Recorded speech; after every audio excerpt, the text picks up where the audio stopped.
para este encuentro, este coloquio que se llama, pusieron como título, Gestionar e innovar desde los valores, el mensaje de Enrique Shaw.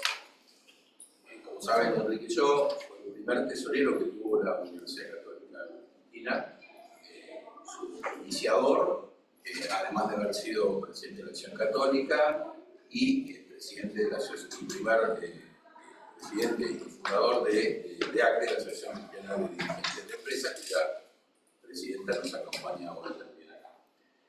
Agradecemos a quienes nos organizaron a esto, a la Facultad de Ciencias Económicas de Rosario, la Facultad de Ciencias Económicas de la UCA de Buenos Aires y el Departamento de Investigación de la Facultad de Ciencias Económicas y el Ateneo de la Cultura de la UCA.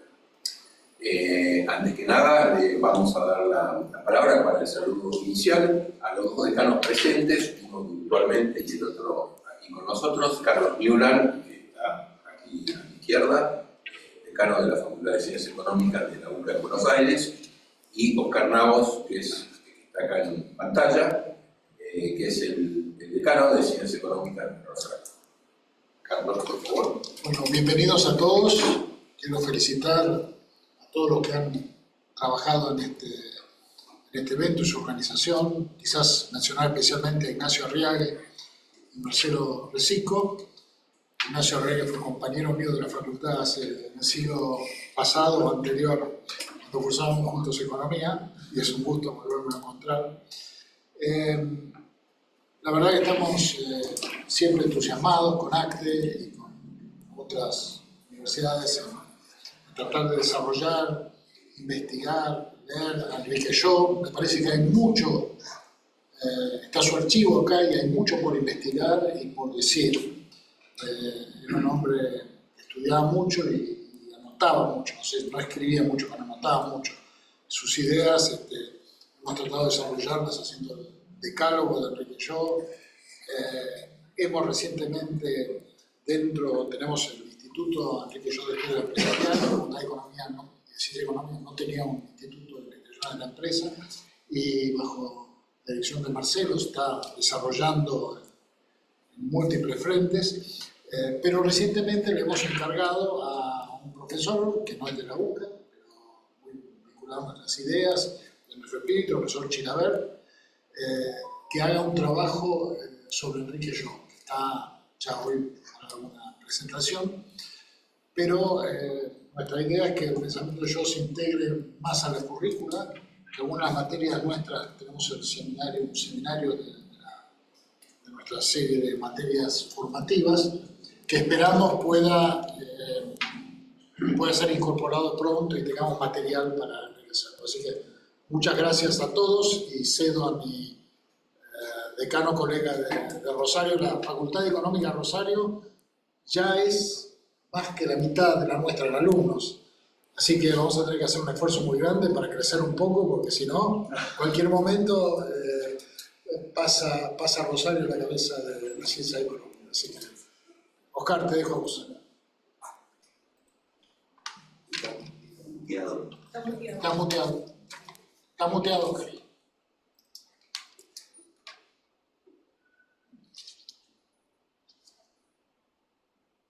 Por ser respetuoso. Gracias, Carlos, por tus palabras.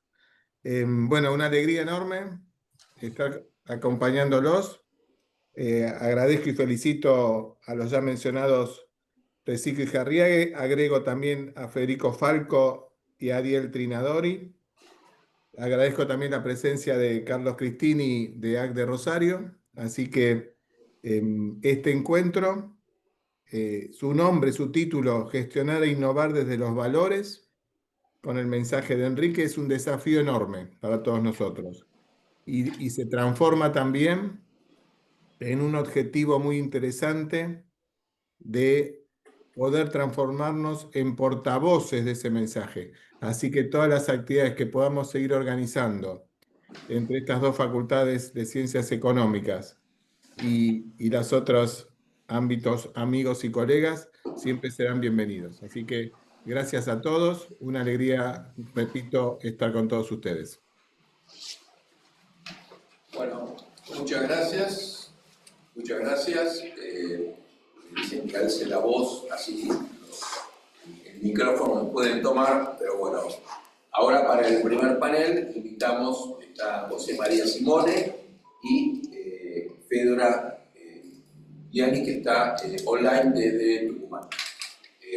José María Simone es ingeniero industrial por la UCA, cuenta con más de 30 años de experiencia en el mercado financiero y en el financiamiento corporativo a nivel internacional, socio de Impulsar Soluciones Agroempresariales, entre otras cosas, y fue presidente de ACDE y presidente de UNIAPAC, que es la federación de las ACDES a nivel global. Fedora Viviani está casada con Mario y es mamá de 5 hijos. Es licenciada en la Administración de Empresas por la Universidad Nacional de Córdoba y ha trabajado en muchas empresas de primera línea y en la actualidad es presidenta de SOL, de Nova Sociedad Anónima, un grupo que tiene la franquicia del Sheraton en Tucumán y es vicepresidente de esa entidad, ACDE Tucumán. Comenzamos por José María. La idea es que tengan 7 minutos cada expositor. Nosotros vamos a hacer 15 minutos de exposiciones, de conversación, y luego vendrán preguntas hacia los expositores. Así damos lugar después a los otros 2 paneles. Gracias. Buenas tardes. Ahí va a estar difícil para hablar bien fuerte. Agradezco muchísimo la invitación a participar en estas charlas y personalmente recién me llevé la sorpresa cuando entré en la facultad que me dijeron si era la primera vez que venía y yo le dije sí a este edificio. Le digo, habría que irse solamente 50 años cuando fui. Entonces, la verdad que ha sido un gran gusto. No significa que no haya venido al edificio cuando antes para actividades de ACDE y para actividades de UNIAPAC que se hicieron aquí en la universidad. Vamos a los 7 minutos, así que les voy a pedir un poco de paciencia y quizás le quede para preguntas. Vamos a ver algo que es el comienzo de la idea de pensar en la responsabilidad social empresaria, que fue justamente hace casi 25 años, y comenzó a ser desarrollada la idea a través de la Unión Social de Empresarios Mexicanos, y fuimos invitados a participar en ese desarrollo, y bueno, yo en ese momento era representante de UNIAPAC, así que entonces empecé a participar, pero mucho, en todo el desarrollo de la responsabilidad social empresaria. Y uno de los elementos importantes era dónde arrancábamos, porque no es que fuera un tema novedoso.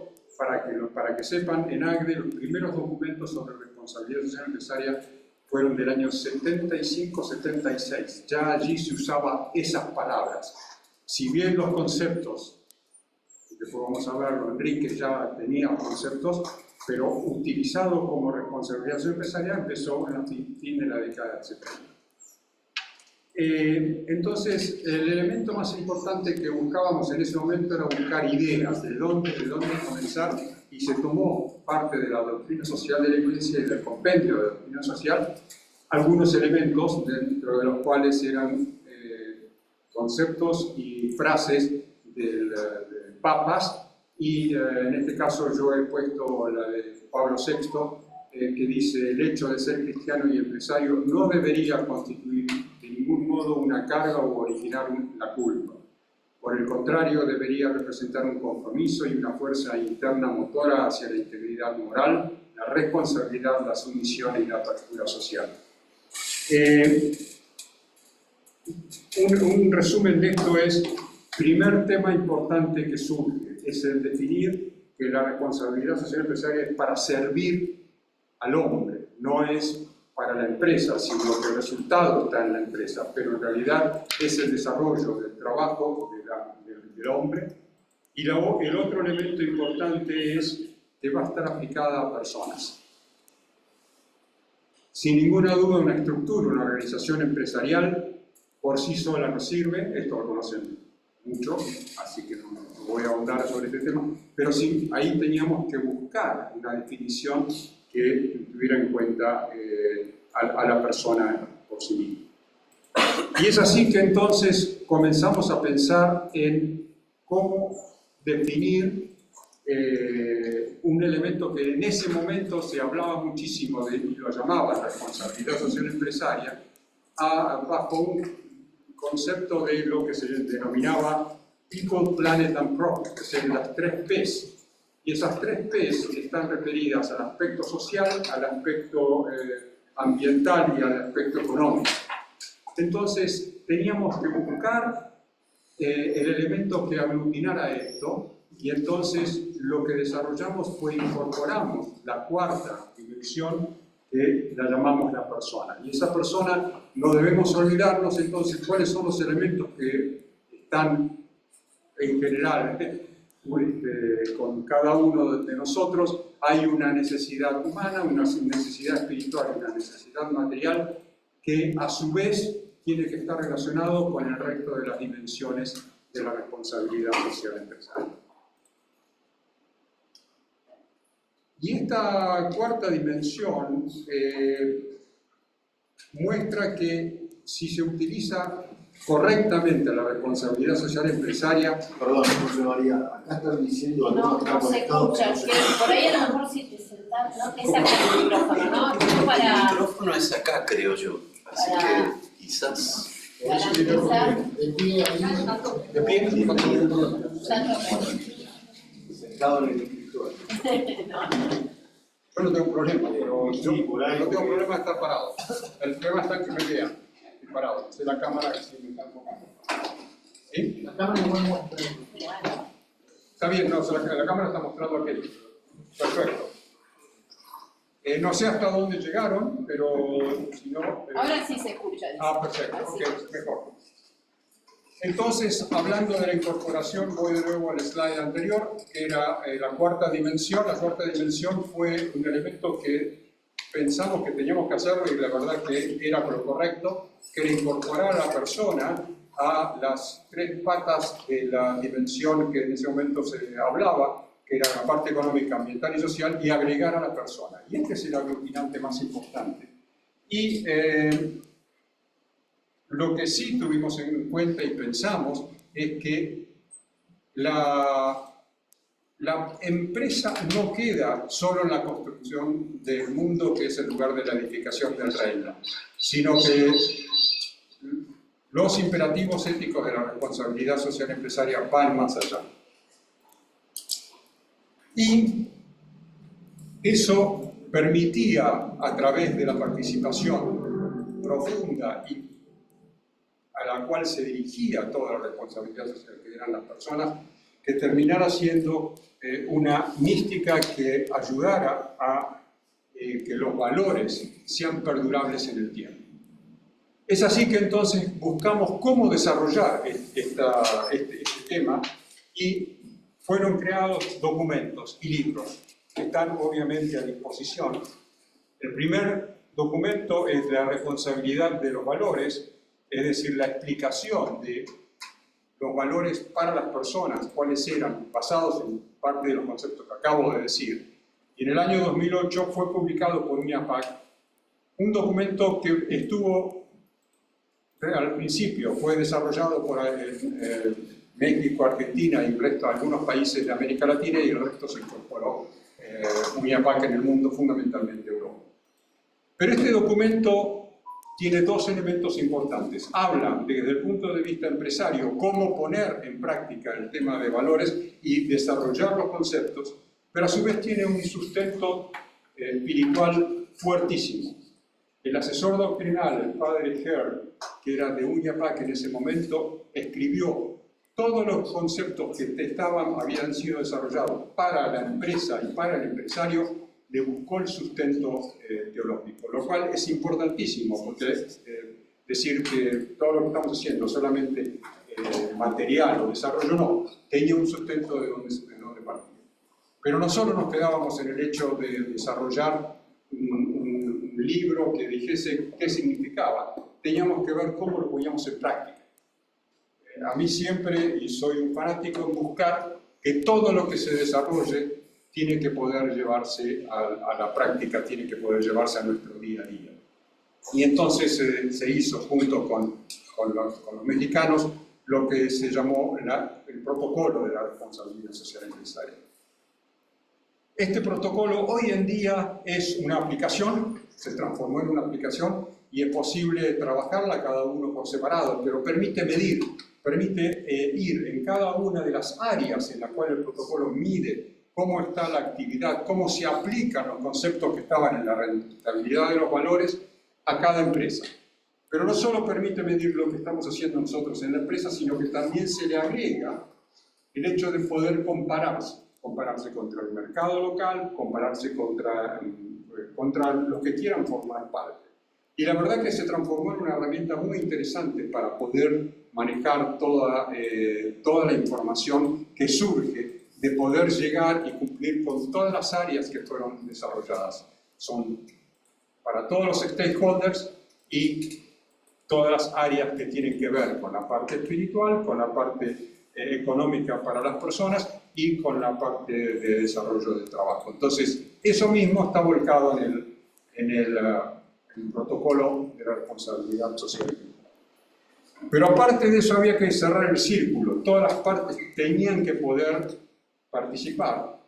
Y en el 2015 se escribió un libro muy pequeño que se llama Respeto en Acción, que significa, ustedes deben conocer el tema que es la subsidiariedad en la doctrina social de la Iglesia, es decir, no hago yo lo que puede hacer la otra persona, sino que yo ayudo a que la otra persona se desarrolle y no tengo por qué estar siendo el jefe tradicional que se dice hace esto de una manera o de la otra.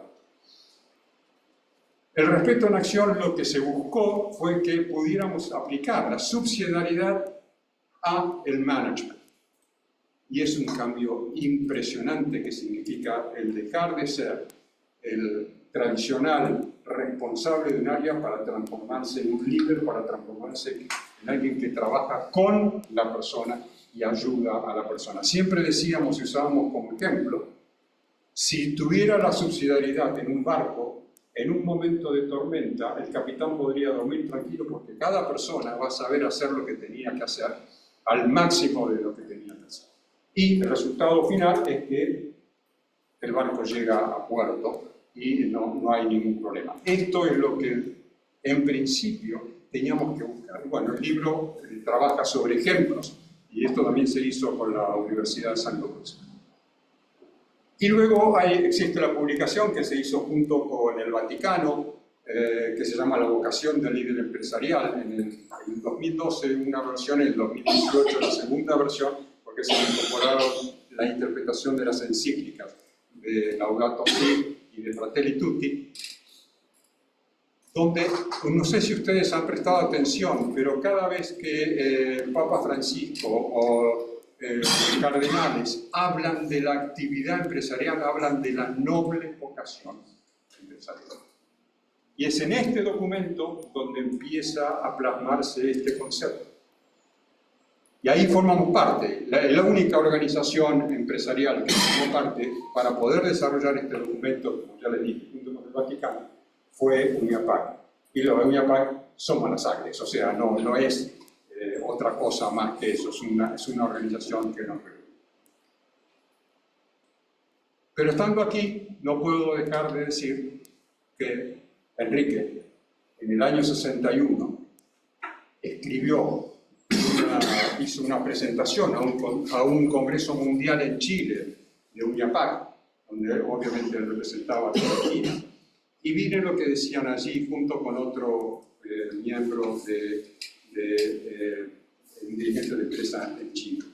Los dirigentes de empresa tienen por misión específica ser hombres de empresa que acrecientan la vitalidad económica y promueven el desarrollo de la personalidad humana para lograr así una economía ordenada y dinámica que sea una de las bases de la paz social y debe ser un agente multiplicador.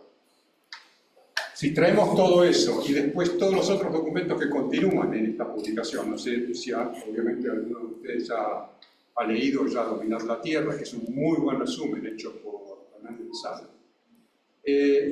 se van a encontrar que este desarrollo que se hizo de la responsabilidad social empresaria a lo largo de estos años que les mostré en los documentos, Enrique ya los tenía. Y la gran ventaja, los puso en práctica. Entonces, cuando muchos dicen, bueno, pero esto se puede hacer, bueno, tenemos a Enrique. Enrique que lo hizo. Entonces, allí termina mi parte porque así dejamos que siga el desarrollo. Muchas gracias, José María. Fedora, ¿estás escuchando bien? Sí, perfecto. ¿Ustedes me escuchan? Muy bien. Ahí se ve la pantalla. Sí, señora. Perfecto. Bueno, muy contenta. Yo estoy ahora desde Tucumán. Yo vivo acá en Tucumán hace 27 años. A mí me invitaron y les agradezco para dar un poco testimonio de cómo implementar la responsabilidad social empresaria en la empresa en casos concretos. Yo un poco les cuento. Sol del NOA es una empresa de inversión familiar argentina, que es la primera inversión que hace en esta provincia. En una provincia donde nosotros somos la franquicia del Hotel Sheraton, de Casino Parque y de un centro de convenciones. Un poco para que ustedes vean, a ver la otra línea. Estoy compartiendo pantalla. Ahí está. Bueno, esta es la empresa, tiene 22.000 metros cuadrados, tenemos 110 personas que trabajan en forma directa y en total entre eventuales somos 160 personas, un poco para que ustedes tengan la magnitud de esta empresa, este negocio. Y en un contexto, en Tucumán por lo menos, donde es un mercado muy informal. Entonces eso nos hace doblemente desafiante el seguir buscando la mejor forma de ser rentables. Ahí está. Bueno, nuestra empresa, entendemos la responsabilidad social empresarial desde 4 dimensiones de bienestar y salud, educación y empleabilidad, inclusión y equidad y sustentabilidad. Vamos a ir desarrollando para que ustedes lo vean como... Ay, espero que se vea bien. En cuanto al bienestar social, nosotros generalmente lo que buscamos es el cuidado de nuestros colaboradores. Nosotros hemos pasado situaciones muy difíciles, bueno, ustedes todos saben lo de la pandemia, eso nos hizo retroceder mucho atrás, tanto esfuerzo que habíamos hecho de inversiones, pero el foco en su momento fue el bienestar del personal. Y diría que fue muy positivo lo que nos pasó, porque siempre hay que buscar la parte positiva, porque a partir de ahí cambiamos nuestra forma de ver la empresa, donde la vemos como una comunidad donde todos nos estamos ayudando y nos estamos cuidando. Nosotros, bueno, en este programa tenemos distintos beneficios que le damos. Creemos que, bueno, tenemos personas de distintos sectores, entonces queremos que lo que ellos aprendan lo puedan volcar en sus casas y en su familia y con sus hijos. Damos charlas de finanzas personales, de alimentación saludable, le damos cuentos, cursos de primeros auxilios. La verdad que pasó hace poquito que a uno se le quemó la hija con agua hirviendo y me contaba de cómo desde la casa habían podido ayudar para que los efectos no fueran tan graves. Entonces, la verdad, y cómo después otro pudo ayudar a un sobrino que se había atragantado, y la verdad que en eso nos sentimos, la verdad que felices de poder ayudar en lo que sea el bienestar de ellos. Bueno, en el otro eje, no sé si, ahí está, de bienestar y salud, de educación y empleabilidad, bueno, nosotros en nuestros 12 años, nuestro foco es el plan de carrera interno. Hoy tenemos camareros o recepcionistas que son y asistentes de sala que han llegado a ser coordinadores del sector y hasta gerentes. Entonces, la verdad que eso nos pone muy felices porque apostamos mucho por el recurso interno y en ello va todo nuestro foco en cuanto a idioma, charla de liderazgo, porque más de 160 personas las comunicaciones internas a veces no son tan fáciles. Bueno, entonces estamos apostando por toda esta capacitación de inteligencia artificial y computación para que, bueno, obviamente tenemos que ser todos más eficientes y en eso le estamos dando las herramientas a ellos. En cuanto a inclusión y equidad, ahí lo vemos, bueno, nosotros tenemos un convenio con la discapacidad y lo vemos en la foto a Javier, que está en cocina, y a Darío en alimentos y bebidas, que es camarero. Nosotros tenemos un convenio con personas con discapacidad con el Ministerio Provincial y también tenemos pasantías de la universidad donde hacen sus primeras prácticas mientras están en la facultad. Lo mismo en los colegios, tenemos chicos del último año que están haciendo sus pasantías y la verdad que verlos a ellos con su uniforme, sus mamelucos y tan contentos de que están trabajando, esa seguridad que ellos les ponen y me contaban desde la misma casa y de sus mismos hermanos cómo se sienten ellos importantes y la verdad que hemos logrado, creo, ser un hotel escuela en Tucumán. No hay hoteles 5 estrellas y los recursos los somos los de la misma provincia, entonces somos un hotel escuela.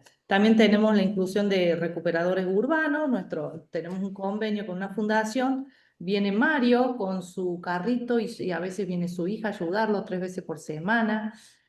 Nosotros hacemos toda la clasificación con una acción que solo es tiempo, ¿no? Y evitamos que ellos se corten, que se lastimen. Nosotros los separamos y él viene, lo busca y eso lo vende él. Entonces, la verdad que Mario, y lo invitamos a la fiesta de fin de año, o sea, es parte del equipo, ¿no? Nuestros proveedores, nuestros clientes, que se sientan parte de la comunidad. Bueno, y en cuanto al otro eje de sustentabilidad, nosotros estamos hoteles más verdes.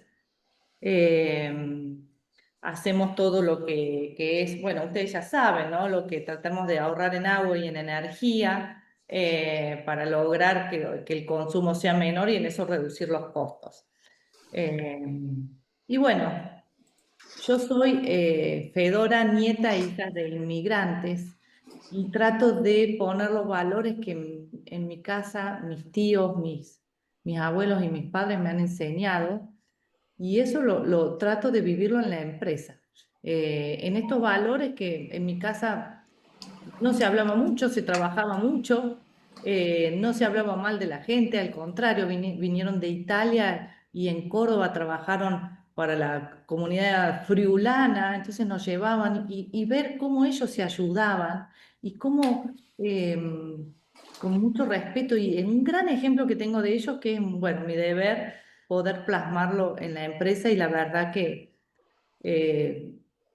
un poco, bueno, hablando de lo que había hablado José María, antes la empresa no vivirla como una comunidad de vida, donde nosotros los gestionando con los valores, no solo logramos mejores resultados, sino generamos un gran impacto que trasciende ya lo económico, ¿no? Le toca la vida a las personas, por lo menos que ustedes vieron en la foto, que son ellos, y a los proveedores que tratemos que entren dentro de un sistema, porque como les comentaba al comienzo, Tucumán y en tema hotelería es un mercado muy informal y tenemos que hacer una gran escuela de trabajo. Un poco, bueno, esto es la mirada, ¿no es cierto?, que tenemos a largo plazo y de trabajar con coherencia, ¿no? De que yo siempre digo que la empresa tiene que demostrar la sociedad que quiero que sea. Mi familia tiene que representar la sociedad que quiero en la forma de actuar de mis hijos. Mi barrio también tiene que representar la sociedad que quiero. Yo creo que necesitamos ser agentes multiplicadores, líderes que influyamos y comprometidos socialmente, ¿no? Yo creo que somos un instrumento y Enrique nos dejó ese mensaje y ese legado y bueno, en mi caso, mi familia, de transformar las realidades solamente con la forma de actuar mía. Así que bueno, este es mi caso, espero que les haya servido. Hay muchas empresas más importantes, pero bueno, esto desde Tucumán, lo que podemos compartir. Bueno, muchas gracias. Tengo acá algunas preguntas para cada uno de los panelistas que he formulado. José María, la responsabilidad social empresaria planteada implica cambios de management en las empresas. Para poder hacer este cambio, toda la organización debe estar comprometida y consustanciada. La experiencia muestra que esto es posible acerca del directorio, del senior management. ¿Es posible lograrlo o estamos hablando de cuestiones de largo plazo?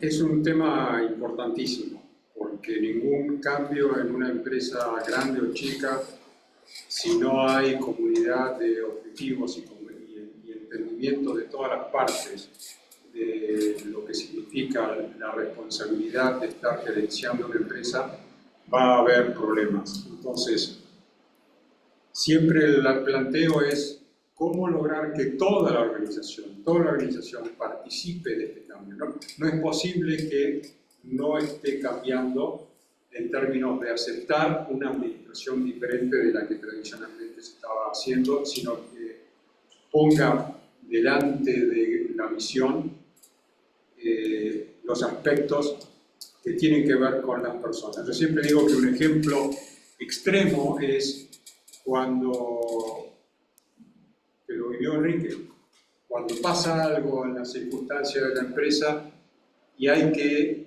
tomar una decisión clave, que es la de despedir porque hay que bajar costos o la empresa tiene que cerrar, o salir a plantear el tema de mantener la empresa funcionando o hacer lo que haga falta para que no se pierda, digamos,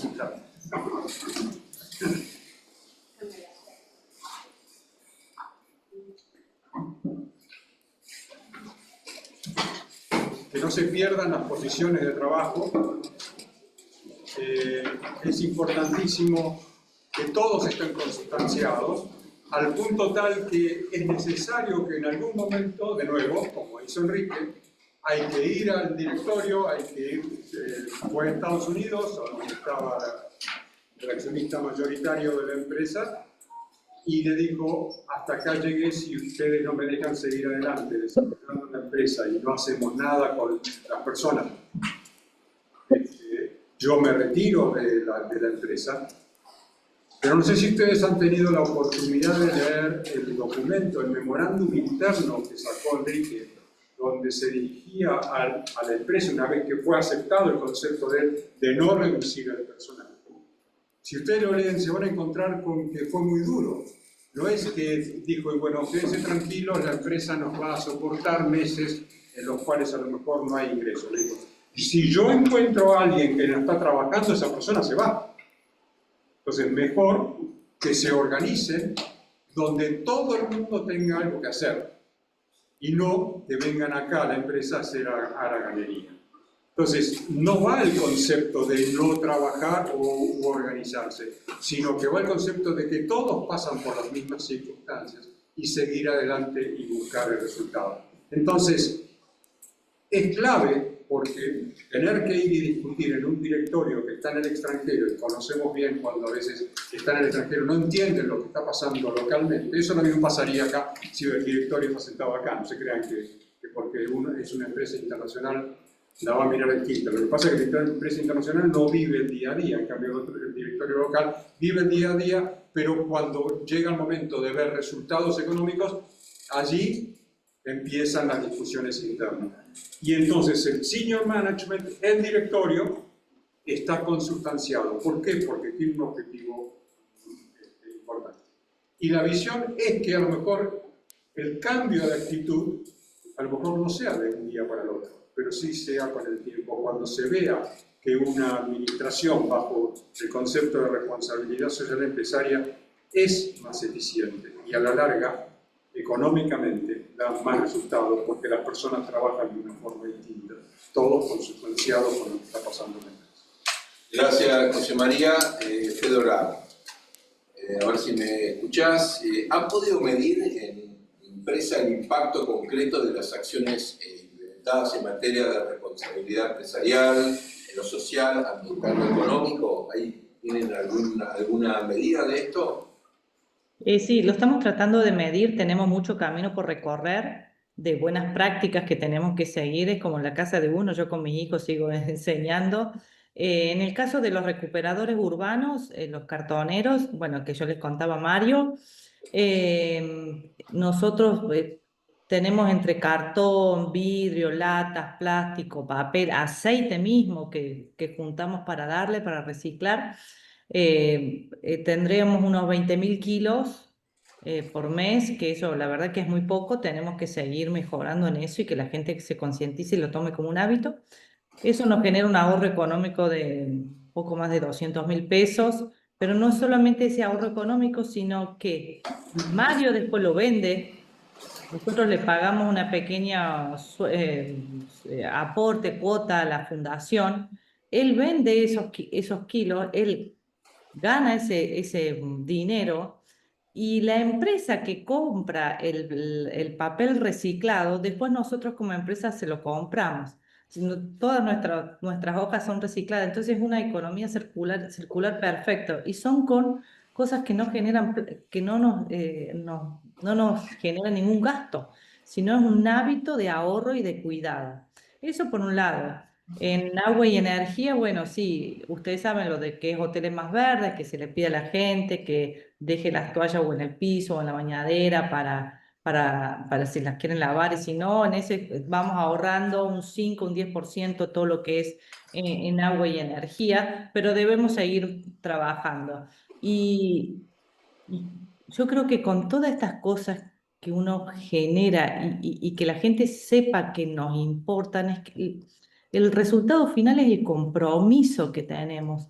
Yo un poco les contaba, cuando fue la pandemia, mi gerente de mantenimiento nos dijo, no, déjeme ir, Fedora, porque yo necesito hacer todos los trabajos para ahorrar.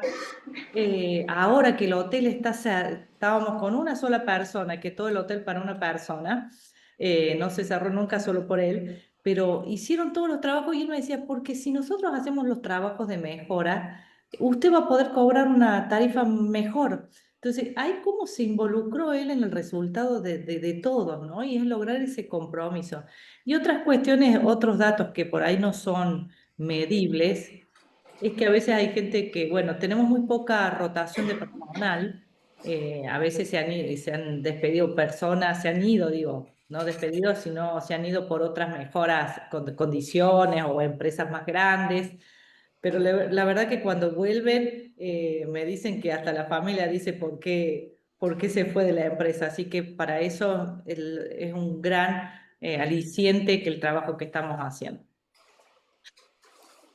Muy bien, muchas gracias, Fedora, gracias, José María. Terminamos acá el primer panel. Invitamos a los profesores Marcelo Rosico y Maximiliano que ingresen al estrado. Bueno, Marcelo Rosico es doctor en Economía y profesor de Ética de la Economía y de la Empresa y director del Instituto Yo de Estudios Empresariales en esta Facultad de Ciencias Económicas de la UCA. Maximiliano Ibicas Magallán es investigador del Instituto Yo de Estudios Empresariales de la UCA, docente de grado, posgrado y consultor. Bueno, muchas gracias Tristán por la presentación y bueno, gracias a todos por el interés.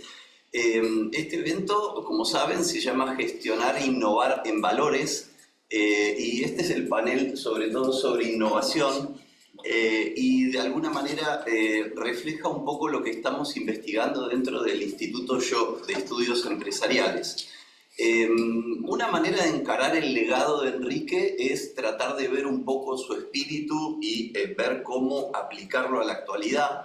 Y en el caso nuestro hicimos un poco al revés, vimos un desafío de la actualidad que es el tema de la innovación y cómo él desde su visión humanista cristiana o desde la perspectiva de la doctrina social de la Iglesia podría encararlo, porque si bien era una persona muy práctica, una persona de empresa, también era un gran lector, una persona muy culta, ¿no? Que estaba todo el tiempo muy al tanto de todo digamos, el pensamiento de la época, ¿no?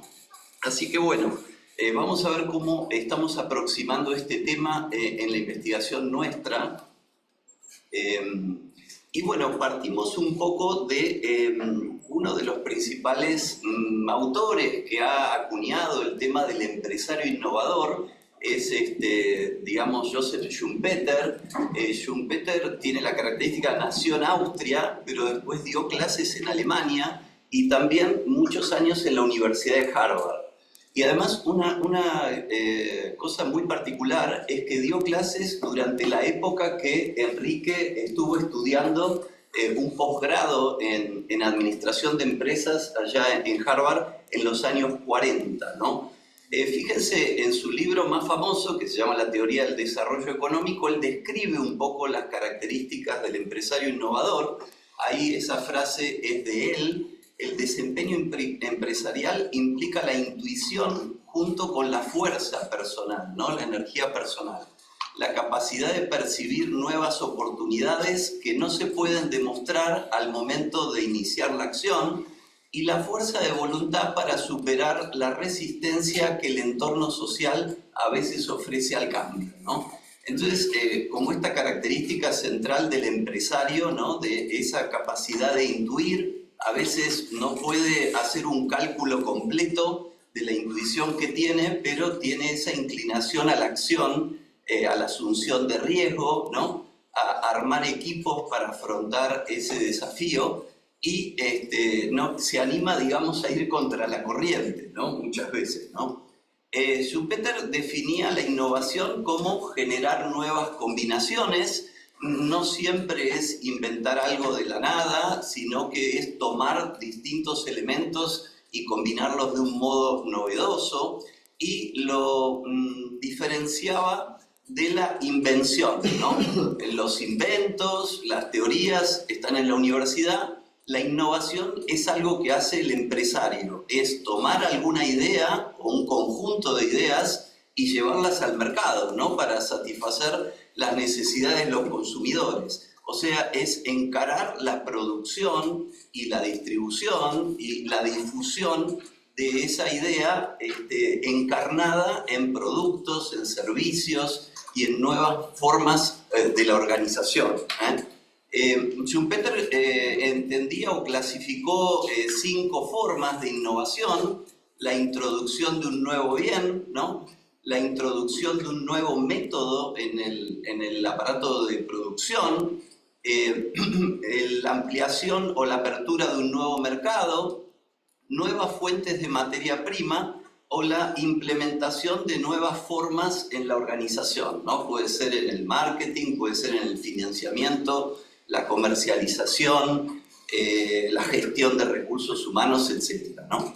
Bueno, como saben, estas ideas han sido muy potentes en la actualidad, sobre todo en los años 90, 2000 y hacia aquí. Hemos tenido varios empresarios innovadores a nivel mundial que han sido muy famosos y han llevado estas ideas a la práctica, y de alguna manera la administración de empresas fue generando un cambio, digamos, de una organización más burocrática y jerárquica a una empresa que pueda ser más creativa, más innovadora, ¿no? Y en ese sentido, bueno, a través de ese cambio en la cultura organizacional, digamos, de la repetición de rutinas a crear y a tratar de innovar, eso va impactando en las distintas áreas de la organización, como pueden ver aquí en el triangulito, en el liderazgo, en la planificación y también en la conformación de grupos que puedan incorporar estos elementos, ¿no?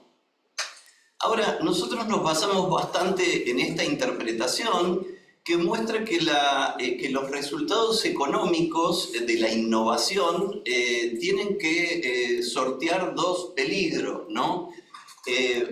Uno sería, obviamente, el no innovar, ¿no? El estancamiento, digamos, la rutina, la repetición, bueno, hace que la competencia avance y la empresa pierda en esa competencia, ¿no?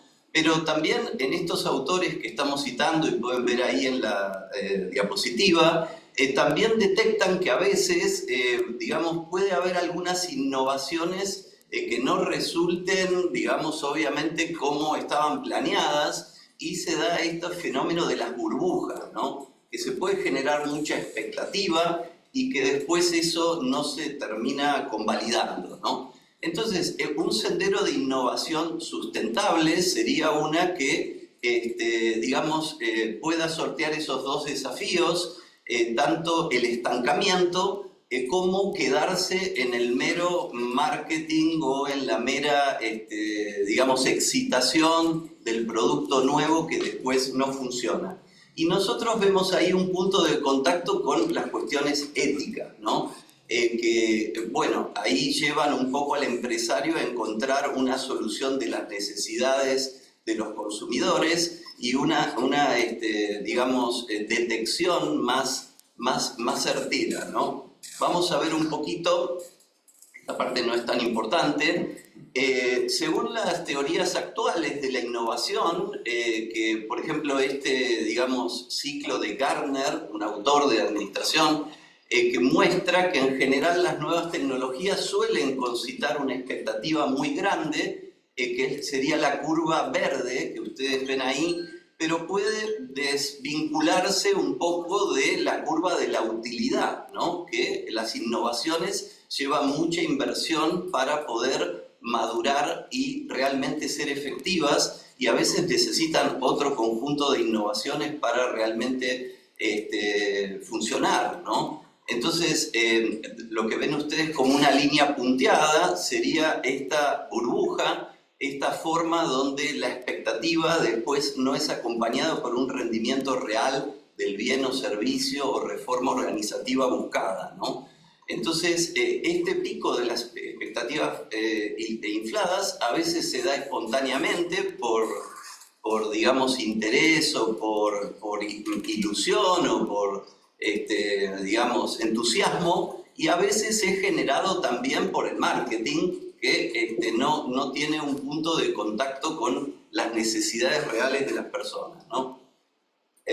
Bueno, entonces ahí estaría un poco el camino negativo, cuando las innovaciones terminan en esa burbuja y están después las que pasan esa prueba y se constituyen en útiles para satisfacer las necesidades humanas, ¿no? Entonces, concluyendo, nosotros vemos que, digamos, podríamos tener tres visiones éticas, ¿no? Una tradicionalista, digamos, hagámoslo seguro y repitamos siempre lo que nos ha dado resultado, pero que sería una ética tradicionalista o conservadora, pero no estaría abierta a la innovación, que es muy necesaria para el crecimiento empresarial y también económico. Estaría la visión humanista cristiana, que combina un poco la visión positiva de la innovación y de la creatividad humana, también con el límite ético y el interés por la necesidad del otro real, y en ese sentido está ahí, ¿no?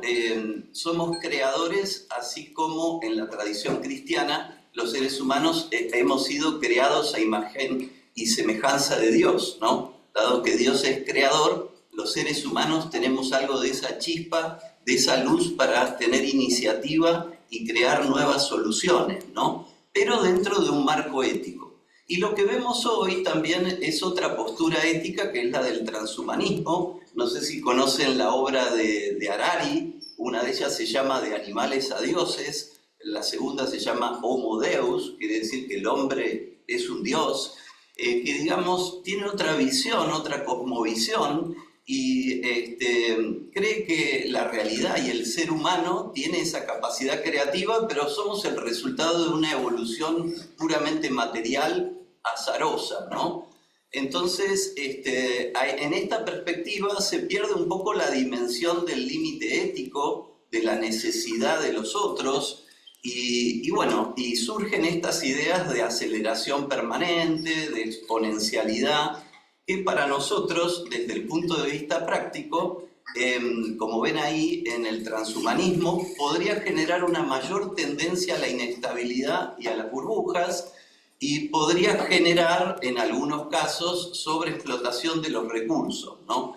Entonces, tendríamos la tradicionalista, que quedaría en el estado estacionario y no estaría abierta a la innovación, una innovación sustentable, con una base ética, es centrada en las necesidades humanas y muy en contacto con lo que hablaron aquí en el panel anterior de la responsabilidad social empresaria. Y la otra que, bueno, no opinamos tanto sobre la cosmovisión de las otras personas, pero sí nos preocupa que esta falta de límite genere mayor inestabilidad y estas burbujas que generan mucha, digamos,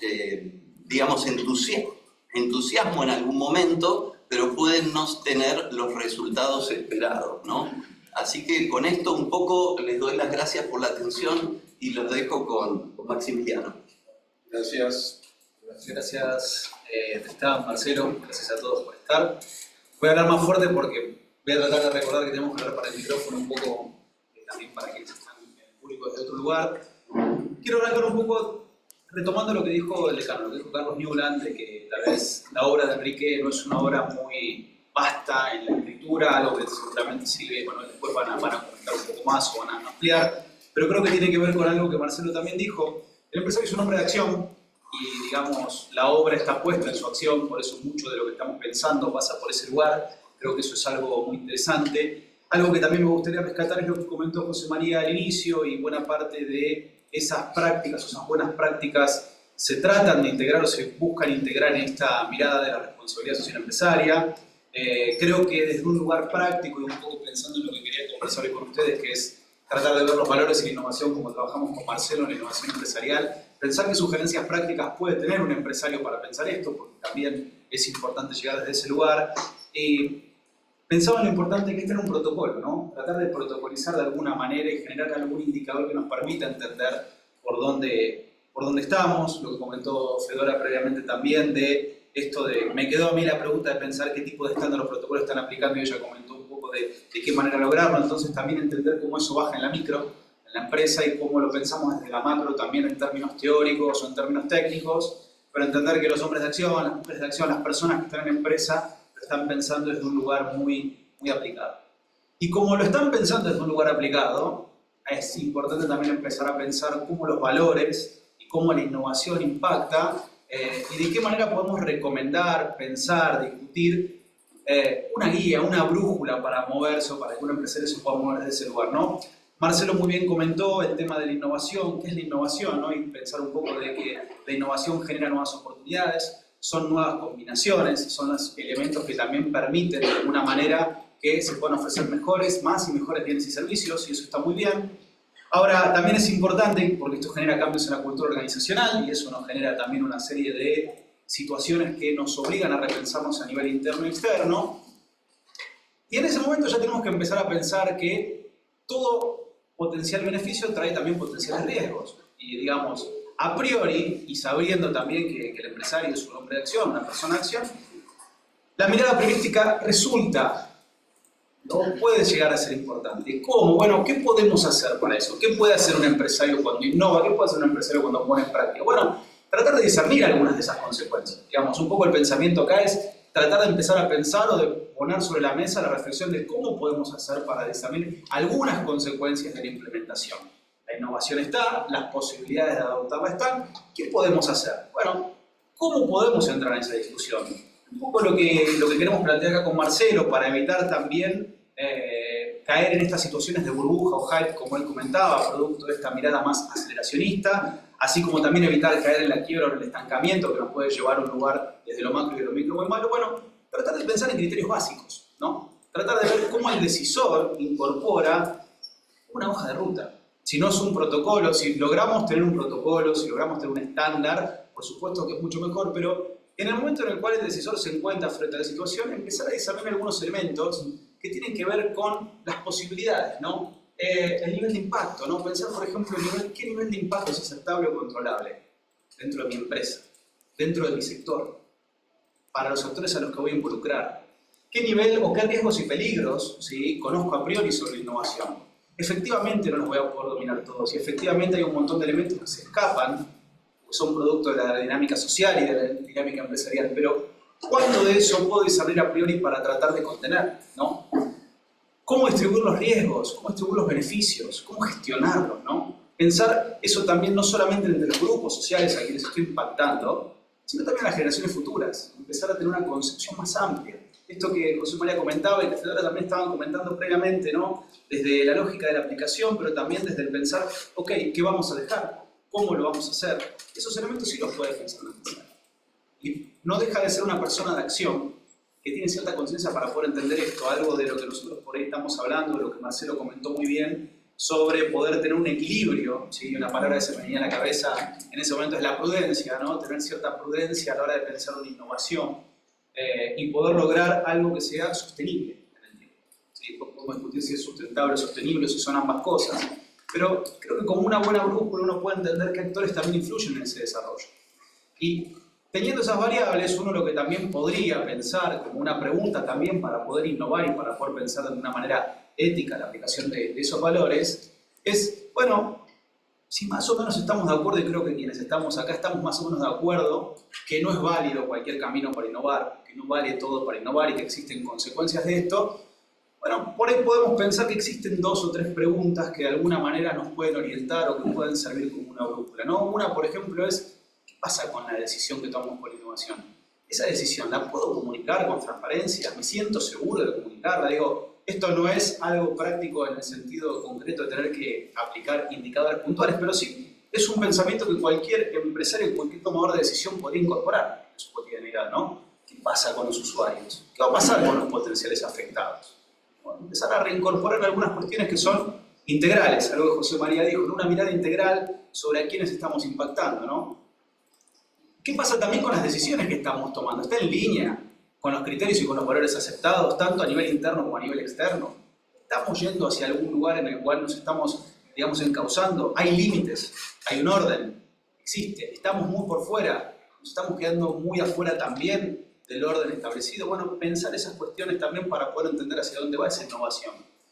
Y finalmente también un poco pensar si las personas con las que tengo una relación de confianza, tanto a nivel interno o externo, aprobarían esa decisión.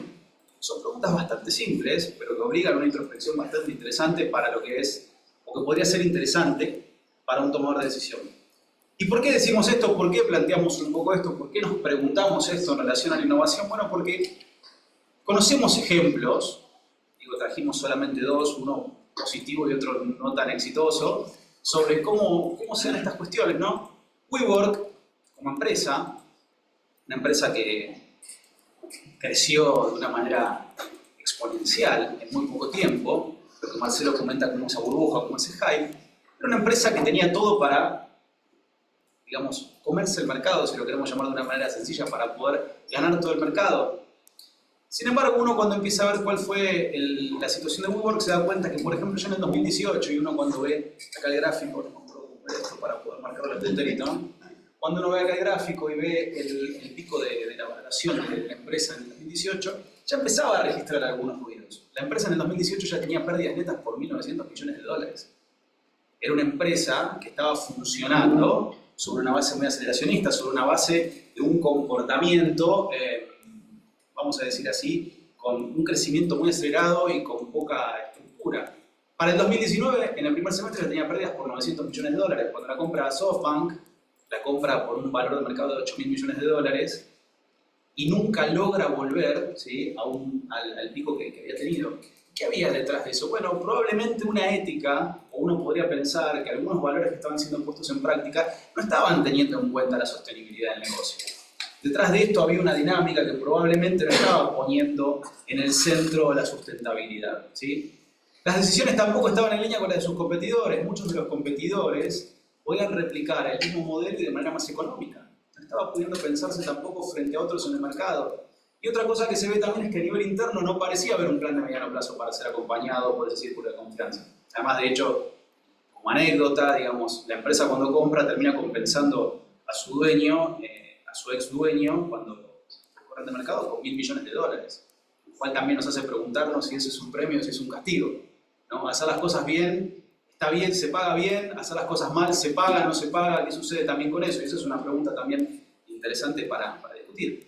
Y del otro lado, y digo, como esto para poder cerrar también, una empresa como Asteroid, con su app Háblalo, ¿no? Mateo Salvato, con un gran joven promesa tecnológica que tiene una idea en donde la clave es comunicar, la clave es mejorar la experiencia de usuario, ¿sí? y de comunicación. La clave es también hacer negocios de la aplicación Háblalo. Hoy Háblalo tiene una aplicación para business también, una sección de business.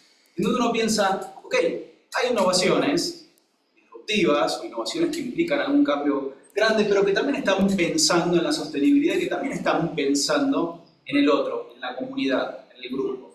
Una empresa que hoy está apalancada por Globant, ¿sí? Más allá de que Globant hoy está teniendo ciertos límites y algún estrés financiero, fue una empresa que decidió también invertir en la expansión de Háblalo, ¿no? Con más de 500.000 usuarios. Y es una empresa que además empezó a ser incorporada por muchas otras empresas, ¿sí? Para sus negocios, y empresas grandes como Iberia, empresas como Pharmacity lo empezaron a incorporar también para poder lograrlo. Y son, en algún punto, ejemplos de que la empresa puede crecer con un modelo de innovación sostenible. Y en donde, en algún punto, las éticas, y acá lo que nosotros planteamos, que existe un camino intermedio entre no caer en la tradición o en el tradicionalismo, ni tampoco caer en el aceleracionismo, que implica también innovar pero con sostenibilidad. Implica también incorporar algunos valores o algunas éticas que puedan acompañar también a la valoración. Y en ese sentido, qué mejor que pensarlo dentro de un panel en el cual estamos hablando sobre Enrique y yo, ¿no? En donde la acción nos demostró y muchos de sus valores nos muestran hacia dónde guiar. Pero bueno, no quiero acaparar más el tiempo, les agradezco. Muchas gracias. ¿Para alguna pregunta más? No sé si en el tiempo. Sí, adelante, por favor. Sí, mi nombre es Alfredo Confalonieri, soy docente de la UCA y socio de ACRE. Y se me plantea siempre un dilema en todas estas cuestiones de las mejoras, la innovación, la tecnología. Y supongamos un caso concreto, ¿no?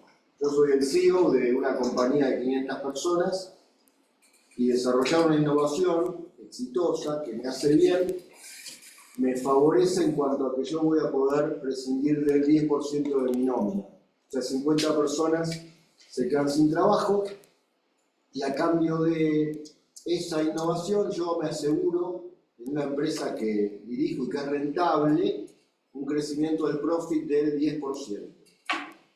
Y la inversión en la innovación y los severance que tengo que pagar por esas 50 personas las recupero en 3 años de mayor profit. ¿Qué hago? ¿Innovo? ¿O innovo echando a la gente teniendo un mayor profit que ya en 3 años recupero y va a ser mayor profit? ¿O no? ¿Qué hago? Yo como CEO, si fuese Enrique yo, ¿qué hago? Exacto. ¿Qué hago? Porque es un dilema, ¿viste? Porque te pasan estas cosas y aparecen estas situaciones, por ahí no con la simplicidad que yo la describí, obviamente la realidad es mucho más compleja, la realidad supera la idea, dice el Papa, ¿no? Francisco, en Evangelii Gaudium. Entonces yo digo, ¿qué hago? Porque yo tengo que tomar decisiones, soy el CEO y me conviene a nivel profit, ¿no? En esas 3P que decía antes José María, bueno, la de profit es importante porque habla de sustentabilidad, pero se entendió el caso, ¿no? Sí, claro. Sí, muy bien. Bueno, justo me haces acordar una historia de un caso de Enrique, digamos, en la empresa Rigoló, digamos, que hacían toda la parte del vidrio. Él tenía distintas divisiones y bueno, iba avanzando la tecnología. Justamente la Corning Glass, él se hace una alianza. Primero, digamos, le pagan patentes para traer los productos al país y incorporar esas innovaciones, y después, bueno, se hacen socios, finalmente controlan la compañía, ¿no? Cuando él fallece. Pero en el interín, siendo él, estando a cargo, hubo que ir implementando distintas reformas en la parte productiva y implicaban dejar gente, digamos, desempleada. Y él lo que fue haciendo fue apoyar a esas personas, digamos, implementaron la reforma, pero apoyaba a estas secciones de la empresa a que generaran pequeñas empresas fuera de Rigoló, y él los apoyaba, los financiaba y además los tomaba como proveedores de su propia compañía, ¿no? Entonces, de alguna manera, yo, digamos, no visité la zona, pero sí leí, digamos, los libros donde contaban la anécdota, pero se fue generando un pequeño polo industrial en la zona, porque eran los empleados de la compañía que iban fundando sus pequeñas y medianas empresas alrededor de la empresa. O sea, eso quiere decir nunca hay una sola solución, sino que se puede encontrar soluciones que puedan reconciliar, digamos, la eficiencia y la productividad también con un criterio de, digamos, solidaridad y de bien común y de hacerse responsable por el otro, ¿no? Yo creo que en esa línea es lo que vos decías de las 3 éticas y la visión o la cosmovisión humanista cristiana de la realidad. Nosotros como dirigentes de empresas cristianos y formándonos en una universidad como esta, no podemos desatender lo que decía Maxi, las consecuencias de la innovación. Y a veces las consecuencias de la innovación son poco felices. Y ahí está la habilidad y la capacidad del dirigente de empresas para realizar ciertas acciones como la que vos describís, Marcelo, Enrique, en esa situación particular, que en todo caso el impacto negativo que se pueda generar termina resultando el mal menor. Y poder tomar decisiones también luego, una vez que yo tomo la decisión de innovar con el costo que eso tiene, de atenuar el impacto negativo que pueda tener. Eso es parte de nuestra responsabilidad social empresaria también como dirigentes, ¿no? No podemos hacernos los tontos y el innovar por el innovar mismo y que las consecuencias no importen. Total, gano más. No es así. Porque eso a la larga se nos termina volviendo en contra. Agrego una cuestión muy pequeña en esto, que es ayornado a los conceptos de Enrique. Digamos, hoy tenemos 2 categorías que nos permiten también trabajar muy bien esto. Empezar a pensar como dirigentes de empresas y empezar a pensar como directorio en las categorías de entrepreneurs y intrapreneurs en la empresa. Empezar a generar también espacios de sostenibilidad para que quienes tengan habilidades lo puedan lograr y que desde la empresa se piensen planes de acción. Lo que decía vos, Marcelo, sobre lo que es el ejemplo de Rigoló y lo que comentaban previamente, bueno, ayornado hoy es poder generar nuevos hubs, nuevos polos, nuevos espacios. Cuando uno piensa en la tecnología y no en una fábrica, en una industria como lo era en los 50, en los 60, bueno, hay que empezar a pensar otras habilidades. Pero el concepto, o mejor dicho, el valor que está por detrás es el mismo. Es seguir protegiendo a la comunidad, es seguir pensando en los actores desde las 3 P's y no quedarnos solo con una. Tendemos a ir hacia el profit, porque bueno, es lo que muchas veces sucede, y para una persona que toma decisiones es razonable en algún punto, hay una racionalidad que es lógica detrás de eso. Lo que hay que trabajar es para poder ampliar las otras 2. Y es poder verlo desde un lugar en donde la capacidad creativa esté por encima de lo clásico, lo tradicional, lo monótono de nuestra decisión del management cotidiano. Incorporar al management esas variables de creatividad y de innovación, ¿no? Sí. Gracias. Tengo una pregunta de José María con respecto a esto y otra en el chat que tiene que ver también con esto. Gracias. Lo mío es un comentario. En la vocación del líder empresarial, hay una manera que recomienda una manera de que cada nueva oportunidad de negocio, innovación, ya sea la actual o la futura, se pase por un análisis. Y habla de la practicidad, la aplicación práctica, pero lo que está diciendo es, lo que voy a hacer ¿me va a producir buenos bienes? Pregunta conceptual pero importante. Lo que voy a hacer es contribuye al desarrollo de otras oportunidades que a su vez mejoran lo que está pasando en este momento en la sociedad. ¿Genera un buen trabajo o no lo genera? Y luego, si genera un buen rédito económico para ser sustentable en el tiempo. Siempre y cuando teniendo en cuenta la dignidad de la persona, el desarrollo de quienes lo están haciendo, una buena administración y que también tenga unos principios de subsidiariedad. Lo que están diciendo el desarrollo de terceros es subsidiariedad pura. Entonces, es como si hiciera una matriz donde yo me planteara cada uno de estos temas y estaría realmente intentando ver al futuro, no quedarme solamente con que puedo hacerlo esto de alguna otra manera y hacerlo mucho más barato que una política de empresa. Me parece que se puede llegar a incorporar alguna recomendación de esa publicación. Gracias, José María. Gracias. La pregunta concreta, la quiere tomar, respuesta concreta también, casi por sí o por no, pero ¿qué diferencias hay entre las decisiones de innovación entre un empresario dueño y la de un ejecutivo? Ahora tomo yo. La manera de pensar también, lo primero que pienso que se me cruza en la cabeza es la forma de utilizar los recursos. No es lo mismo ser gerente y estar pensando en cómo obtener recursos que ser el que pone los recursos, aunque todos estén protegiéndolo, y eso es una clave. Pero después, por otro lado, también empieza a entrar la lógica de la razón y de la emoción. El manager se formó para ser manager con ciertas racionalidades que muchas veces el dueño no las tiene porque están cruzadas por las emociones. Y eso también es muy importante. La integralidad es también reconocer que el dueño no siempre va a tomar las decisiones más racionales en términos estructurales de la administración, sino que también está pensando desde otro lugar. Creo que eso es clave también para poder entender esas decisiones. Y hay que saber interpretar bien las dos. Y hay que saber poder poner el foco en por qué se están haciendo, ¿no? Es el caos. Ayuda un poco un minuto. De un poco la visión que hay de la innovación hoy en la empresa es una visión integral, ¿no? Tanto el dueño como el management tienen que favorecer que en su empresa todas las personas que trabajen generen, digamos, o tengan el mejor espacio para poder innovar, ¿no?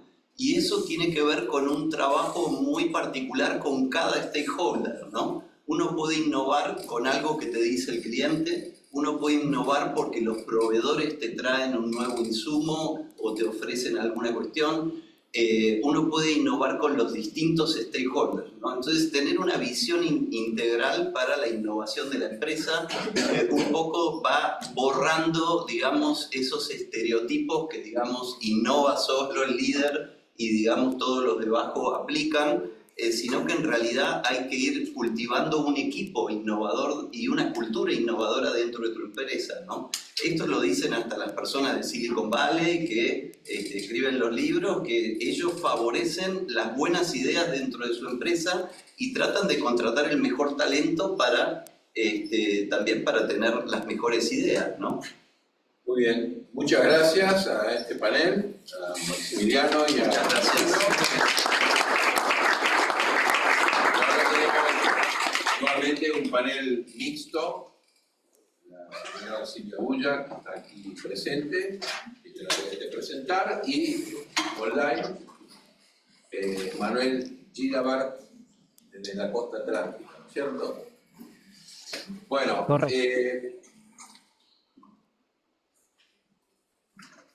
Silvia es licenciada en Estadística por la Universidad Nacional de Rosario y tiene un máster en Administración de Empresas y estudios de posgrado en Recursos Humanos.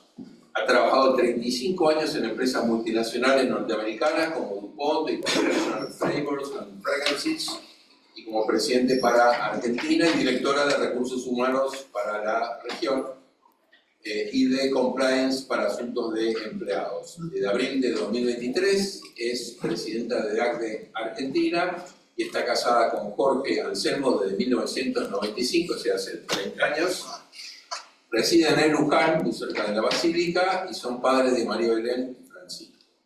Y Manuel Gilabar es profesor titular en Ciencias Económicas en UADE y FASTA, investigador del Instituto Shaw. Es doctor en Administración de Empresas por la UCA, máster en e-learning por la Universidad de Salamanca, licenciado en Educación Religiosa por UFASTA y, además, como si esto fuera poco, contador público y licenciado en Administración por la UAD. Es tesorero y director ejecutivo de la Asociación Civil GML y autor de publicaciones sobre contabilidad y gestión. Muy bien, empezamos por Manuel. Manuel, muchas gracias por estar aquí. Bueno, no, muchas gracias a ustedes, a todos por dedicar estos minutos a compartir algunas ideas que van a ser escasos los minutos para compartir, obviamente, todo lo que tiene para decirnos la figura, el pensamiento y la vida de Enrique Shaw. Pero enfocándonos en nuestro panel que tiene que ver con el management en valores, voy a limitarme en estos minutos a presentarles de forma organizada características técnicas y características personales que se pueden deducir, digamos, de la visión que Enrique Shaw fue plasmando en sus conferencias, en sus escritos, como decía el decano Newland en las anotaciones, en las libretitas. Él fue desarrollando una serie de requisitos, digamos, que tiene que tener un buen dirigente de empresa. Entonces vamos a comenzar por las características técnicas, voy a ir comentando directamente citas que se pueden encontrar en su biblioteca, en su archivo y biblioteca personal. La primera es la capacitación integral.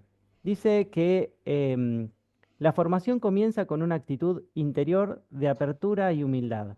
Resolución, darme cuenta de que uno necesita formarse. Pensemos que Enrique era una persona que leía cientos de libros, o sea, una persona que permanentemente estaba leyendo libros de toda índole, ¿no? Pero se daba cuenta de que necesita formarse. De hecho, cuando hace su curso de management en Harvard, destaca mucho esto, ¿no? Que tiene todavía mucho por aprender. Dice, el dirigente de empresa bien formado debe mantener al día su formación profesional, teórica, práctica, social y tener una amplia cultura general. Tiene más citas, pero bueno, voy a limitarme a algunas por características. Después, respecto de la capacidad de decidir y dirigir, dice que debe tener el dirigente la prontitud de decidir y la energía para ejecutar. Más que hacer él mismo, debe hacer. Es decir, debe dirigir a su grupo formando un mundo con los otros. También dice, la diferencia entre trabajo y resultado está en tener el objetivo claro. Por otro lado, y relacionando con lo que hemos visto en las ponencias anteriores, está la capacidad de ver a futuro. Dice, el dirigente de empresa debe ser revolucionario. Evitando rupturas, va hacia lo nuevo. Ve la historia como una continuidad progresiva, pero continuidad. Revolución es distinto que reivindicación, dice. Pule, perfecciona el pasado. Un equilibrio entre mucha impaciencia y mucha prudencia. Y que no sea de poca impaciencia y poca prudencia. Y dice, el pecado trae y es el desorden. Después, como cuarta característica, está la de innovación y eficiencia, la capacidad de innovar y de ser eficiente. Fíjense que ya estaba en el pensamiento de Joe esta idea que venimos conversando. Dice que el dirigente de empresa multiplica el rendimiento de hombres y máquinas. El valor del management, ¿no? Multiplica el rendimiento de hombres y máquinas. No descuidar el progreso técnico ni económico. Y lo complementa, como venimos diciendo, siempre muy equilibrado. Remediar las injusticias. Eficacia, energía, iniciativa. Considerar como deber de Estado el ser eficientes. Para poder distribuir más, hay que producir más. Luego se presenta como característica el liderazgo. Dice, el dirigente debe asegurar la unidad y la energía en la ejecución de las decisiones. En la Eucaristía, el dirigente aprende que no es un individuo aislado, sino miembro de un cuerpo. Hablar no a la gente, sino con la gente. Que haya un encuentro intelectual, un meeting of the mind. Él era trilingüe español, francés e inglés y en sus escritos va mezclando como acá, ¿no? Dice, definir los objetivos y dejar en libertad sobre cómo cumplirlo, siempre que no atente contra la dignidad humana. Después, clave, ya se veía en él la capacidad de comunicación como un aspecto esencial del dirigente. Dice, dame, Señor, un corazón que escuche. Dialogar es ante todo escuchar.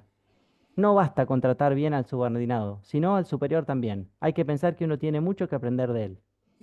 Queremos ser apreciados, que se nos consulte, no ser ciegos ejecutores de órdenes. Clarificar. Pensar en el tiempo que el subordinado pierde en pensar qué piensa el superior. Después también aparece la capacidad de formar. Dice, para él el hombre es siempre un posible. El desarrollo no es solamente económico, sino humano. Y el dirigente de empresa debe velar porque la empresa colabore en este desarrollo integral.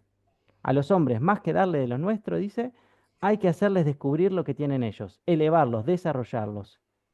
Incluso dice, amar a mis obreros, así conocerlos mejor, descubrir en ellos capacidades insospechadas.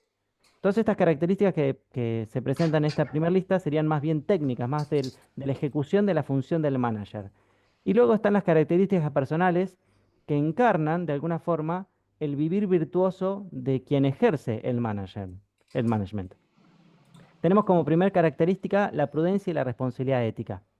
Dice él, la prudencia no es una virtud que inhibe la acción, sino una virtud que nos hace elegir los medios más adecuados para que en un momento dado de la coyuntura económico-social los medios sean los más eficaces. Nunca para inhibir una acción o para adaptar posiciones contrarias a la doctrina. Para que una economía sea eficiente y una empresa sea próspera, los dirigentes tenemos que tener valores éticos. Esos, practicarlos. Después, justicia y equidad. Hay muchas frases sobre este tema, pero seleccioné algunas. Dice, el paternalismo está en oposición con la legítima emancipación del obrero. ¿Sí? El dirigente que permite el crecimiento, el desarrollo de su equipo. Corresponde al dirigente asegurar una justa distribución de lo producido entre quienes cooperan en la empresa. No puede reducir su misión a la sola ganancia. Está llamado a orientar la empresa al servicio del bien común. Y insiste, para poder distribuir más, hay que producir más.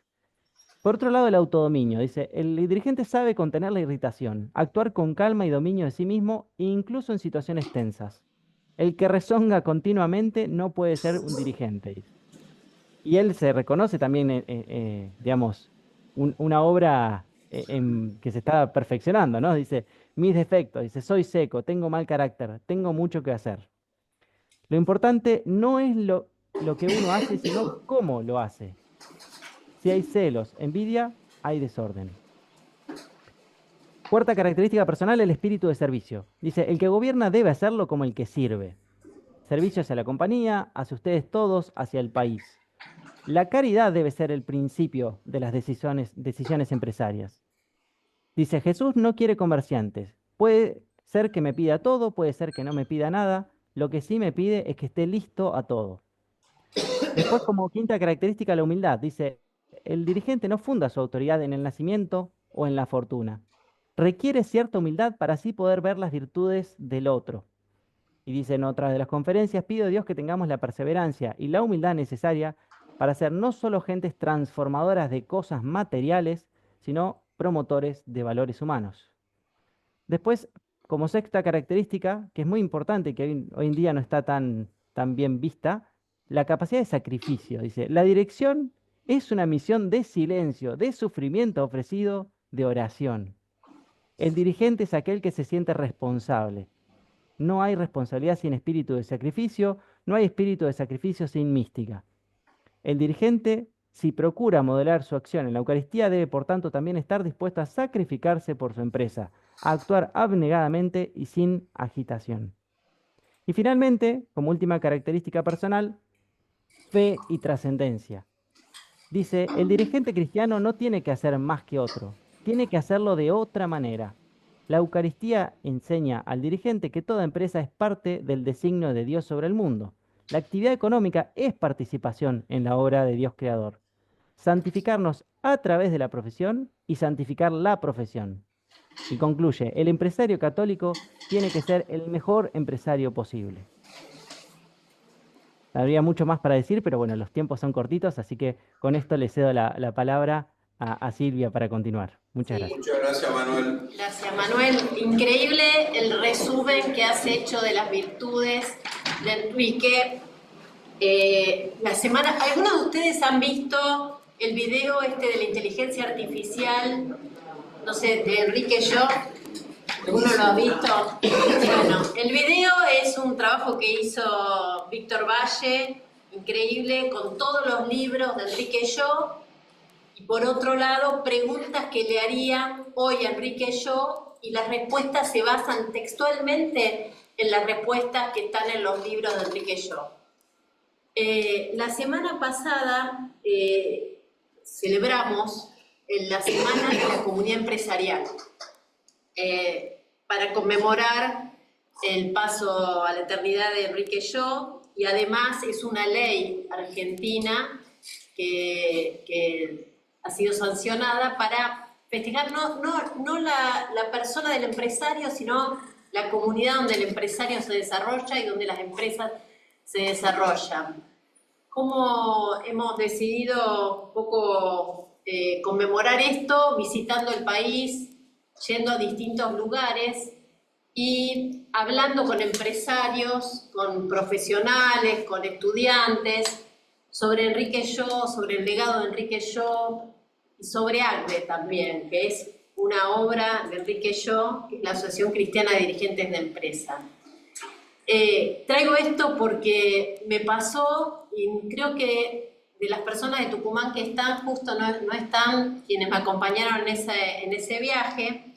En Jujuy, el viernes, estábamos y vimos el video con un grupo de empresarios que no habían visto el video. Uno de los empresarios tiene una empresa grande en Jujuy relacionado con la minería, vio el video y se quedó perplejo. Vio en el video como un examen de conciencia para el empresario, como una forma de examinar lo que está haciendo a la luz del pensamiento de Enrique Yo.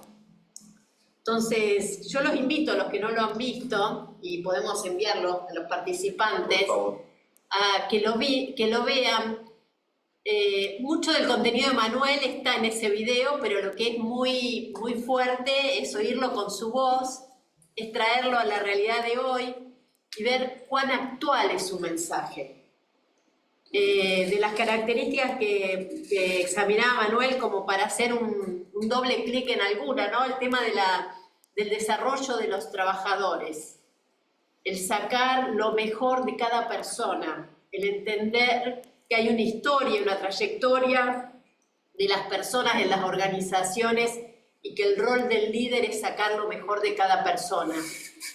Y lo traigo también y lo conecto acá con la pregunta de Alfredo. Alfredo hizo una pregunta incómoda, una pregunta que muchas veces nos hacemos en el quehacer empresarial y nos ha tocado muchísimas veces o tomar las decisiones o lidiar con las consecuencias de las decisiones de reestructuraciones, de grandes cambios de negocio que impactan totalmente en una población, que finalmente impactan en una comunidad, porque la gente que está trabajando en un lugar se queda sin trabajo, la comunidad entera sufre.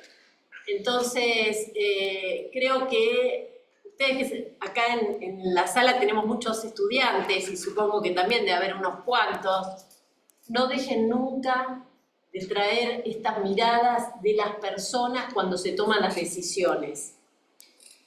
Concretamente me ha tocado en mi quehacer profesional en el año 2002, y voy a ser breve porque sé que estamos cerrando. En el año 2002 me ha tocado cerrar una planta en una comunidad no tan grande. Los chicos por ahí, pero seguramente lo vieron en algún momento en la historia.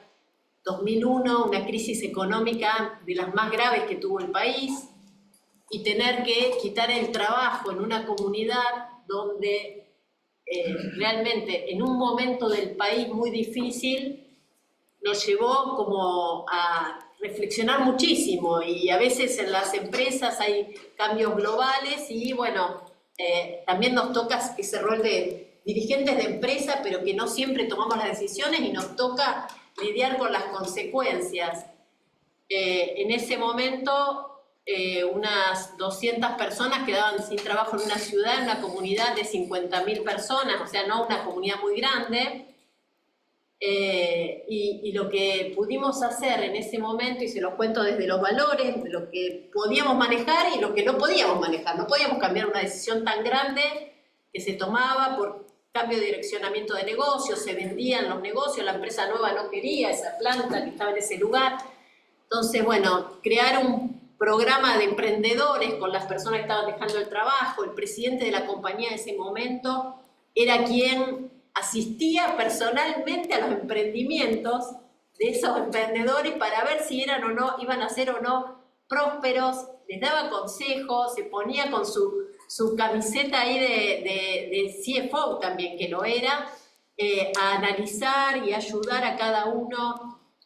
Creamos un programa de emprendedores que la compañía apoyaba el emprendimiento. Si el emprendimiento tenía solvencia, podíamos apoyarlo, pero lo traigo más que nada para decir, la innovación puede ser para generar negocios o para acompañar a las personas en esas trayectorias de vida. Muchas veces no son de las cosas que más se hablan, ni que vamos a encontrar muchos libros sobre outplacement o acompañar a los empleados en el momento en que el trabajo no continúa, pero creo que esto de llevar el mensaje de Enrique Yo es llevarlo hasta el acompañar las trayectorias de las personas, no solo de los empleados.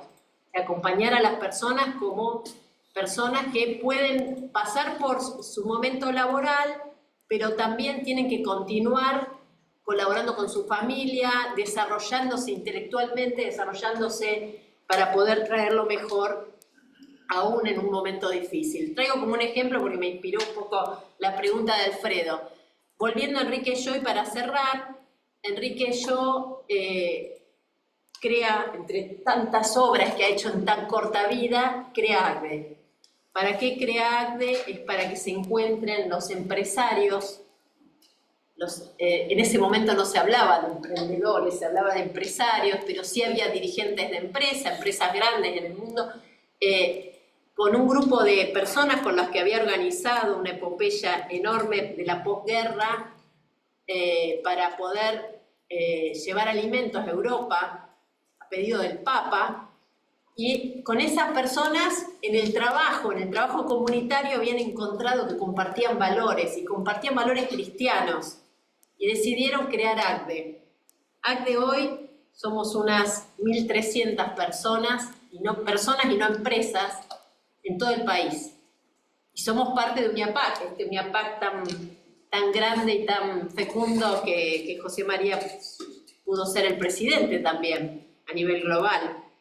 En ACDE lo que hacemos todos los días, porque hay muchas actividades y sé que muchos de ustedes, algunos son parte y otros reciben invitación a actividades. Llevar a la práctica todo este pensamiento de Enrique Yo, acompañando a los empresarios, emprendedores, profesionales, estudiantes que se están formando para hacerlo, para que puedan vivir de manera coherente estos valores del Evangelio, que son los valores que están plasmados en la vida de Enrique Yo, con el quehacer empresarial y exitoso. Entonces yo les cuento esto para los que no son socios de ACDE, para invitarlos a acercarse, a conocer más sobre ACDE, porque es un lugar donde nos encontramos para llevar a la práctica y para acompañarnos todos para llevar a la práctica la doctrina social de la Iglesia, el pensamiento social cristiano y en particular los ejemplos de Enrique Yo. Muchas gracias, Silvia. Bueno, tengo dos preguntas ya. Yo tengo Hermano una. Alfredo. Otra dos, yo tengo una. Bueno, ¿para Silvia o para Manuel? Para Silvia. Bueno, le hago la pregunta a este Manuel, que está allá. Prometo que cedo la palabra al Por favor. profesor. Manuel, ¿me escuchás? Sí. Sí. Quería preguntarte sobre la base, bueno, nos abrumaste con tu intensísimo resumen, digamos que es muy denso en el mejor sentido de la palabra, pero en tu experiencia, ¿qué es lo que más te llamó la atención? ¿Cuál fue aquella perla que descubriste? ¿Y qué fue lo que te hizo ruido en el sentido que, como la pregunta que hizo recién Alfredo, que merece una discusión más amplia y te hizo pensar mucho? Bueno, algo que no dejó de sorprenderme a lo largo de todo el proceso de investigación y que creo que voy a continuar, digamos, rumiando a lo largo de los próximos años, es la integridad de Enrique, en el sentido de que él buscaba una coherencia completa en su casa, con sus amigos, en la empresa, con el obrero, donde sea, él era el mismo. Tenía una integridad en su forma de ser, en su forma de vivir, en su forma de pensar, en su forma de actuar, que la verdad que es admirable.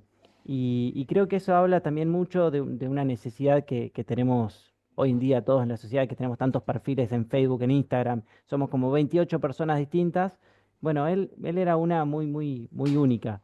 Yo creo que eso lo destaco como algo transversal a todo lo que he comentado, ¿no? Y él siempre ha buscado pulir, nunca se consideró hecho, listo, ya llegué a la meta, jamás. Al contrario, siempre buscando mejorar y tengo que hacer esto y bueno, me falta aquello. Bien, y después sobre temas a profundizar, hay muchísimo, ¿no? Hay sobre la concepción de la empresa, más allá ahora charlamos sobre la concepción del dirigente, ¿no? Cómo tiene que ser un dirigente, pero después cómo tiene que ser la empresa, cómo tiene que ser la vida económica. Bueno, hay tantas dimensiones, la verdad, para analizar. ¿Qué pasa con la eficiencia y la productividad de la innovación? Hay tantas dimensiones para seguir rumiando, seguir pensando y seguir analizando que creo que Enrique va a seguir aportándonos mucho a lo largo de los próximos años. Así que, bueno, a continuar analizando y disfrutando de esta enseñanza. Muchas gracias, Manuel, y felicitaciones por todo el trabajo. Profesor. Quería preguntarle a Silvia, aprovechando que tenemos tantos alumnos acá presentes, y sobre todo alumnos destacados, como el caso de Pedro allá, ¿no? Existe una rama en ACDE que es ACDE Joven, que es para los más jóvenes. No hace falta para estar en ACDE ser hoy un empresario o un dirigente de empresa. Puede ocurrir eso en el futuro. Silvia, ¿vos por qué le sugerirías a todos estos amigos nuestros que nos acompañan hoy, que siendo tan jóvenes, porque tienen alrededor de 20 años, podrían asociarse a ACDE Joven? Bueno, yo creo que ACDE tiene en ACDE Joven como una escuela de management, pero una escuela de management en la práctica. Los jóvenes cuando se incorporan pueden participar en un programa que se llama Consejeros, que en ese programa lo que hacen es, durante un año tienen el mentoreo. Vos lo conocés, ¿no? Tenemos un socio que conoce de lo que estoy hablando. El mentoreo de un empresario, emprendedor, hace un trabajo fantástico la gente del equipo de ACDE para encontrar a alguien que esté relacionado con el ámbito en el que está trabajando o que sueña trabajar ese joven. Entonces yo creo que es un lindo lugar para formarse, para complementar. Obviamente la universidad, y al haber elegido una universidad determinada, los marca. Pero ¿qué más podemos tener para que podamos ir más allá, para ser ese profesional que soñamos cuando pasemos a la acción, cuando vayamos al mundo laboral? Entonces, alguien que te acompaña en esas decisiones que tenés que tomar. En ACDE encontrás mucha gente buena que acompaña. Acá Ana, que está ahí atrás, mira, sí, Ana Pico, la directora ejecutiva de ACDE, suele decir que están los empresarios más buenos de la Argentina. Yo creo que hay un montón de empresarios buenos, pero en ACDE hay una concentración de gente que lucha por el bien común. No podemos decir que hayamos llegado, sino luchamos todos los días por ser coherentes. Y en esa lucha, en ese buscar el bien común, podemos compartir mucho de nuestro aprendizaje con otros. Entonces yo los invitaría a los jóvenes a que se acerquen a ACDE por esto. ¿A partir de qué edad se pueden asociar? A partir de que estén en la universidad, o sea, más de 18. Se pueden asociar. Sí. Y no pagan, ¿no? Hasta los 26 no pagan. No, es gratis. Sí. Bien. Está bueno. Nada de gratis. Aprovechado. Son de la doctora. Bueno, muchísimas gracias a todos. Sí, Silvia. ¿Podemos cerrar con la oración de Enrique Yo? Me parece muy bien. A ver si la tenemos ahí para compartir. Esta es la oración oficial de Enrique Yo, que lo están viendo ahora. Vamos a rezarla entre todos y vamos a pedir por la pronta beatificación de Enrique. Estamos con la novena una vez más, todos los primeros de mes iniciamos la novena. Así que los invito a que recemos juntos la oración de Enrique Yo. En nombre del Padre, del Hijo y del Espíritu Santo. Amén. Oh Señor, tu venerable siervo Enrique nos dio un alegre ejemplo de vida cristiana a través de su quehacer cotidiano en la familia, el trabajo, la empresa y la sociedad. Ayúdame a seguir sus pasos con una profunda vida de unión contigo y de apostolado cristiano. Dígnate glorificarlo y concédeme por su intercesión el favor que te pido. Por Jesucristo nuestro Señor. Amén. Amén. Muchas gracias a todos. Y por nuestra parte quedó la deuda de enviarles El video de la animación de Enrique con